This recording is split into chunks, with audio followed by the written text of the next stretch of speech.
तर शिवसेनेचा 60वा वर्धापन दिन, राजकारणातील पक्ष बदल आणि महाराष्ट्रातील बदलतं राजकारण याबाबत परभणीकरांशी काय मत आहेत तेही पाहूयात।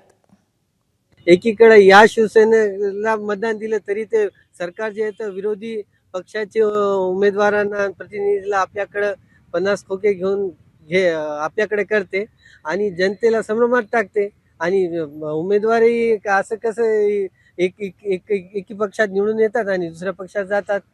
त्याबद्दल हे राजकारण जे आहे लय गदूड झालेलं आहे। पूर्वी यशवंतराव चव्हाणांचं जे राजकारण होतं ते जनतेसाठी होतं, समाजासाठी होतं। आजचं राजकारण फक्त स्वतःसाठी झालेलं आहे। की आम्ही 3 आमचे खासदार आज तुमच्या पक्षाला दिलेत, बंड करत तुमच्याकडे आलेत, तर की एखादं केंद्राचं मंत्रिपद मराठवाड्याच्या पारड्यात पाडावं, थोडाफार दुष्काळ हटल, लोकांचे कामं होतील, एवढंच।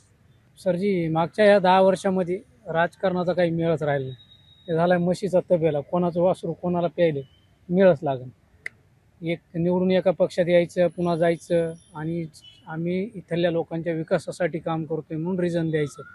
मुळात असलं काहीच नाही राहिलं।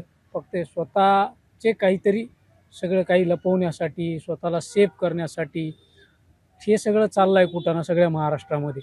आणि ह्याच्यामध्ये जे हाडामासाचे कार्यकर्ते असतात ते कुणाही पक्षाचे असो, मग त्यांचं मरण होतं आणि इथल्या जनतेचं। आताचे जे राजकारणी लोक आहेत ते फक्त स्वतःचे किशे भरायले, त्यांना राजकारणाशी घेणं देणं नाही, समाजाशी घेणं देणं नाही।